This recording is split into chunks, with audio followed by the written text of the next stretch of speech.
What's up, everybody? Thank you for tuning in to another episode of my podcast. Today's podcast is entitled Those Who Look Will See. And as usual, I'll start this podcast off with a quote.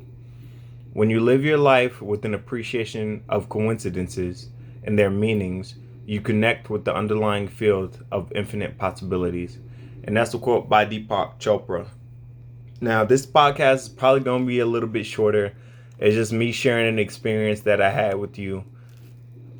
Like I've said numerous times ever since I hit episode 100, whoop whoop, I've just been trying to tie everything we've been discussing in the podcast with real life experiences or some things that just stand out to me that I feel would be awesome to share.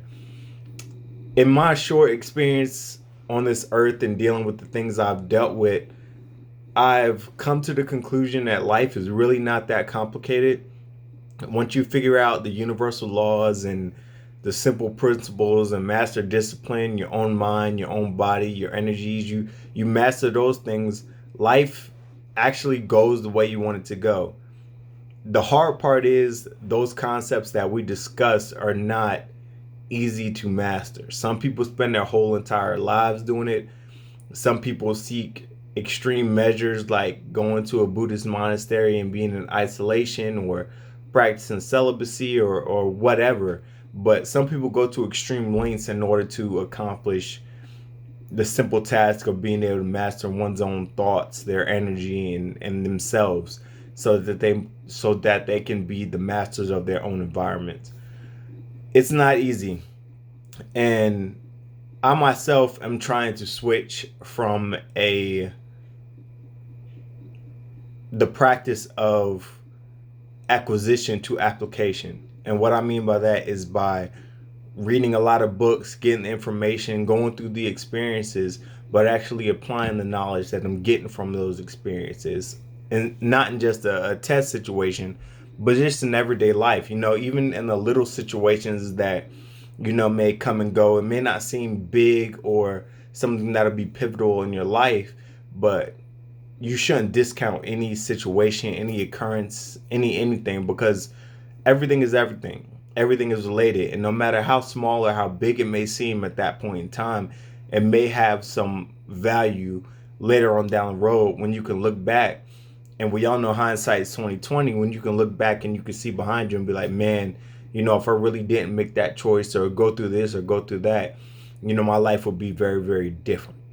So this story that I'm going to share with you guys was just an experience that I had while I was working, and I just dove a little bit deeper into it. I didn't take its surface value.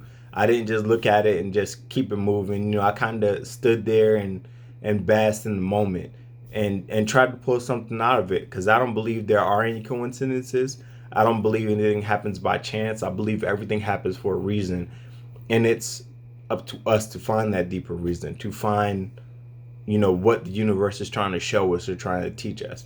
And we may learn a totally different lesson that the universe isn't trying to teach us, but the important thing is that we learn and that we move from a place of acquisition to a place of application. So how I say that there's a lesson in everything and everything is everything. Well, life has yet again supplied me with a great story and a great example of this. So I was working the A&T graduation. That's one of the major colleges here in Greensboro, North Carolina. Yesterday, today's Monday. And at this point in the day, the sun was out and there wasn't a cloud in the sky. So it was a beautiful day. The temperature was perfect. The sun was shining bright. There wasn't a cloud in the sky. I mean, it was just an awesome day to have a graduation. And I was thankful to be a part of it in the capacity that I was. I got to see things and experience things that I hadn't before. And it was a pretty cool environment because people were starting a new chapter in their life, and it's just good to be there. Now, even though this day was beautiful, the wind was blowing pretty strong, but I didn't mind because to me it added beauty to the day. It made the day, that was a part of the component of the day being beautiful, was the wind, because the wind was blowing, which kind of cooled the day down just enough to get it to that perfect temperature. Because when you're wearing all that gear and stuff, it tends to get hot, even if it's not really that hot outside. So a little breeze here or there is a blessing in disguise. So it was really, really windy. I mean, he was pushing barrels and all types of things. Tree branches were coming down and stuff. It was windy, but I didn't count it as a bad thing. I'm sure some of the graduates did because I saw them chasing their hats and stuff across the street. But it really wasn't a bad day. It was a good day, and the wind was welcomed. So I was standing out in the middle of the street at my post, and I just happened to look up and see something hovering high above me. And I looked up and I was like, what is that? I really couldn't see it at first, but when I looked at it, it was a bird of some sort. I believe it was a hawk, and it was trying to fly to its destination, but the wind was blowing so strong that it was able to effortlessly hold himself in the air. So this bird, if I could paint this picture for you, was just up in the air, probably 100 feet or so, and he was just hovering, like a helicopter. Like his wings weren't moving. It just looked like he wasn't giving any effort whatsoever. He was just standing there like hovering, and it was just awesome. I'm big on aviation. If you've been listening to my podcast for any amount of time, you'll know this. But just seeing that sight was like, man, that's really, really cool. I was just looking up and the bird was just hovering. And then, as the wind died or as the wind shifted, when the bird decided that it wanted to go a different way, a different direction, it just made a few adjustments and then the wind carried it. Again, it wasn't like doing much work, but it would just adjust itself a little bit and the winds would carry it to whatever direction it needed to go. And then it would make little adjustment by flapping its wings and get to the destination that I wanted to get to. And aviation, we can't control the winds, much like the bird. We just got to get up and take it as it is. We can choose different altitudes because the winds might be more favorable for the direction we're traveling, but ultimately we can't choose the winds. Sometimes it's just going to be a bad day. You're going to get what's called the headwind, and the wind is going to be blowing at you straight on, and that's going to cause you to go slower than you want to go because the wind is going to be pushing you. It's going to be wind resistant. Like if you're moving in the car and the wind is blowing against you, you can feel the wind slowing you down. In the aviation, when we're flying, what we do is called crabbing. So sometimes, if the wind is blowing from a certain direction, like if it's not blowing straight on or straight behind us, if it's blowing like from the sides or like a direction that's in between the front and the sides, we'll do what's called crabbing. So we'll turn the nose of the plane into the wind, and we'll kind of like hold the angle, but we'll still be flying straight, and that's what helps us get to our destination. We don't not plan on going to our destination because the winds aren't favorable. We just see the winds, we make a plan on how we're gonna face those winds, and then when we get up to altitude, we just adjust accordingly. We do what works best for the plane and works best for our trip overall. We don't let wind or weather discourage us. We just adapt to what we have in front of us, utilize our training, and overcome whatever obstacles we may face as pilots. So as I was looking at this bird, this hawk, just sitting there hovering effortlessly in the wind, the lessons just kind of started pouring in. At this point in time, I'd probably been sitting out at post for about, I don't know, an hour maybe. And I was working a shift from 5:30 in the morning to 6:30 in the afternoon. So I still had a ways to go. It might have been 2 or 3 hours. I lost track of time. But, I had time to think. Not a lot was going on. All the graduates were in the stadium. So the traffic had died down. So I kind of just had time to sit there and, be with nature, be present. And, the lessons just started pouring in. And I was just in a place and in a mindset to receive, what the universe was trying to give me. And even though I feel like some of these lessons we've discussed before and I've experienced before, it's always refreshing to, go over these lessons again because it's easy to forget. We get caught in the monotony of life. We get caught in the stresses of life, the different roles that we play in the life, whether we're a father, a teacher, a coach, or a husband, a brother, a son, a grandson, all the different roles that we play. We get caught up in doing those things, and we can't sit down and focus and be alone and be present. That's why I'm such a big advocate for meditation, which I've seriously been slacking on, but I'm gonna get back on my grind. But it was nice to just be in a space and in a place to where I could kind of just take these lessons in that the universe was so freely giving to me. So the first big lesson that I got from this experience was this bird didn't appear upset by the fact that the wind was blowing so strong. He just made do with his situation and still got to his destination despite the headwind. So when we go through life, we are going to face adversities. There's no ifs and buts about it. There will be down points in your life. You will hit a downward spiral. I mean, it's the ebbs and flows. It's going to happen.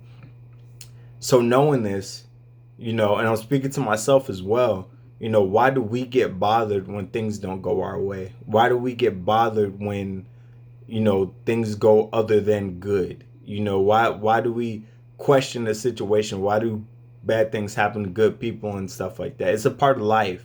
Like, we know it, we fully recognize it, we acknowledge it. It's a part of life, and we prepare ourselves for it by listening to the podcast, reading, studying, and stuff like that. And then when it happens, it seems like we always fall back to that emotional default that we assign a negative connotation to our situation, and then we get all in our feelings, and we get down on ourselves and boo-hoo about the situation. Life is going to be tough at some points at times. You can't make the right decision all the time, and even if you make the right decision, there's going to be a point in time where you're going to experience some bad. That's just the dichotomy of life. That's the principle of polarity, yin and yang. It's been called by many names over the century, but you can't have good without the bad. That's the balance in the universe. So, we should be like this bird, be unmoved. If we're trying to get to a destination, and instead of making forward progress, we're just hovering, we're not moving anywhere, we're just staying stuck in our situation, and it seems like it's going to last forever, be thankful that you're not going backwards. You know what I'm saying? Be thankful that you've made it to the point that you've made it, and that you could take this time to kind of just detach and go over what's going on in your life. Separate yourself from your situation and find out what's the holdup, because it may be you. And ultimately, I'm going to step out on faith and say this one, it is you. Because in every situation, the one constant that exists is going to be you. How the energy you bring to the situation, the emotions you bring into the situation, the choices and decisions you will make and have made that got you into this situation and will get you out of this situation. So at the end of the day, when we're in those valleys, those low points, those hardships, and we're facing those hurdles, we shouldn't be moved. Try to be grounded, try to be present, figure out what you can learn from this situation, and figure out how you can get to your destination despite what you're going through, despite the hurdles. Don't let this bad moment in life toss you any which way, because that for bad there has to be good, and for the amount that the pendulum swings in one direction, it has to equally swing back in the other direction. So just use this information to carry you through the bad times, and to hold you over until you get to those good times, or what you perceive as those good times. The second lesson: this bird appeared to be so relaxed, basically letting the wind do the work for him. He was in no rush. I'm telling you, when I tell you this bird was just chilling, Like, he was just up there.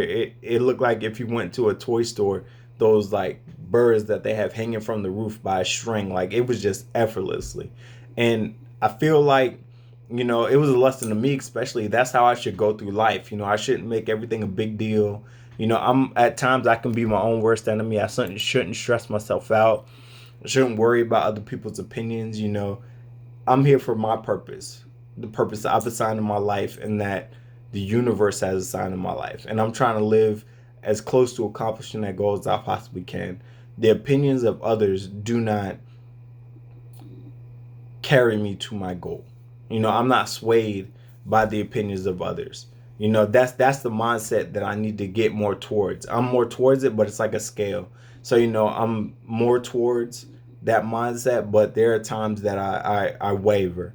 And I'm trying to work on that. But, I'm trying to be as calm as this bird, in the middle of just, facing a strong headwind. He was just like, cool, I'll just chill here for a minute. I'll be all right. Like, he knew he wasn't gonna fall out the sky, and he knew he wasn't gonna die or perish or anything like that. He was just chilling, like just enjoying the moment. And there's a lot to be said for being present. And that was just, I guess that was the most inspiring aspect of seeing this bird. He was just so unmoved, and it was just really an awesome sight. I wish I should have took a video of it, just so I could have something to put up on YouTube or something like that, so y'all can relate the story to an actual video. But it was pretty awesome. So the next lesson I have: the bird was also by himself. The smaller birds had rested in nearby trees because the wind was so strong. Don't be afraid to be by yourself, especially when you're going through adversity. Everybody's not built like you are. Everybody's not going to be able to go through the same type of struggles that you're going to go through. Struggles are sometimes built the way they're built for a certain type of people. Everybody can't be in your struggle with you. Some things you're going to have to go through by yourself. Like, I'm a firm believer that, everyone should serve in the military, because it is an awesome experience. You learn a lot about yourself. You learn a lot about the world and how it works. And it really helps you in your formative years, especially if you enlist young. And the good thing about the military is it teaches you that everything is not for everybody. Like, everybody doesn't need to be a Marine. Everybody doesn't need to be a soldier. Everybody doesn't need to be an airman. Everybody doesn't need to be a seaman. I believe there's a branch for each and every person. And even in that branch, there's a job for each and every person. Everybody doesn't need to be an infantryman. Everybody doesn't need to be an admin. Everybody doesn't need to be, an airframe technician. There's jobs that fit particular people, particular mindsets, particular skill sets that the military will teach you. But, everything isn't for everybody. And, you when you flock to be like the herd, when you want to be like everybody else, you take away your uniqueness and what makes you special, and the thing that spark that's inside of you that was meant to shine and not be dulled because you're trying to make it shine just as bright as all the other lights around you. Like David Goggins says that he always aims to be uncommon amongst uncommon men. And the thing that gets people down is because they try to be uncommon amongst normal people. Like I mean, there's so many different examples that are just flowing through my head right now, but be uncommon. Be somebody that when somebody else sees you, they notice something different about you. You stand out. You're not like the rest of the people. And in my life specifically, like, I had that issue. I had issues fitting in. I tried when I was younger, I would try to fit in certain spaces and places, but it just never felt like I fit 100% in. Maybe other people felt like I did, but internally I felt like I didn't fit 100% in. And that's just because, certain things that people around me were getting into, certain things that people around me were doing, I had decided weren't acceptable in my life at that age or earlier or later on, and wouldn't help me get to the destination I wanted to achieve. So when they were making decisions and choices that didn't line up with who I wanted to be or the goals that I wanted to obtain, it made me uncomfortable. And after a while, after seeing a pattern of behavior and the choices they were making, I was like, man, my goals don't align with them. We just, and there's nothing against them, what I'm saying? They made the best choices with the information they had at the time and based on their goals and what they wanted in life. But it just wasn't where I had set the standards for myself. It wasn't, and there's nothing wrong with that. Everybody has different standards. Everybody sets their standards at different point in time. But as a kid, the standards I had set for myself, some of the people around me at the earlier ages in my life weren't really connecting with where I wanted to go. So I didn't really fit in, and I just naturally separated from them. That's the way that life is, and sometimes it's gonna be like that. Again, your journey is not for everyone, and sometimes people are just gonna fall off by the wayside. And I'm not saying that like I dropped anybody off or anything like that. It's just that people grow apart. Especially when you're taking journeys towards success and you're trying to achieve a goal. So it's just life. It is what it is. And the last lesson that I learned from watching this bird, this hawk that was just hovering above me, is beauty in the struggle. I know all of y'all knew it was coming. Y'all have heard me say it once. Y'all have heard me say it a million times. There's beauty in the struggle. I mean, watching this bird, face this headwind and not be moved, and was just hovering and chilling and being relaxed in the moment and stuff like that. I'm sure he didn't see it as a struggle. He just saw it as another day. And there's a whole lot of beauty that I just derives from that. And I'm not sure why this moment jumped out at me the way it did. I'm not sure, what set of circumstances led up to this. I just know I was in the right place and in the right space for all of this stuff to happen. And it was really cool. Even there's a lesson in that, that if you stay ready, you don't have to get ready. If I wasn't in that space or in that place, that lesson may not have come to me at that day. It might have taken another form or would have happened in another day. But regardless, I'm grateful for it. And I'm thankful for the experience. I'm thankful for the lesson. I hope that you guys have gotten something out of it, and that you will take more time to look around in your daily lives and in your daily activities, and try to find the beauty in the struggle. Try to find some type of lesson that you can pull out each and every day that'll help you progress towards your goals and become the person you need to be to achieve your goals day in and day out.